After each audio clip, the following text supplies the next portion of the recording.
আসসালামু আলাইকুম সবাইকে। আজকে রাজশাহীতে ভয়ঙ্কর ঠান্ডা, কিন্তু দেখেন আমি কি করছি। যেহেতু এক হাতে ভিডিও ধরে ব্লগ করাটা একটু কঠিন, তাও আমি দেখাই যে যা মন চায় তাই হোক, কিন্তু কাজ থাকলে কাজ তো করতেই হবে। আজকে যদিও আমি একটু পানি কম ধরতেছি, কিন্তু একবার পানি ধরলে সর্বনাশ, হাত এত জমে যাচ্ছিল যে আমি কাজ করতে পারছিলাম না। বারবার আয়রন গরম করে হাতটা গরম করে নিচ্ছিলাম।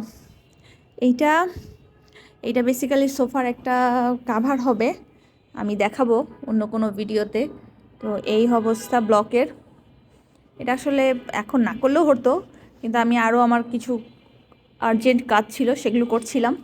তো ভাবলাম যে এটা শেষ করেই যাই, তাহলে আমার কাজটা আগায় গেল আর কি। তো শীত আর কেমন কাটছে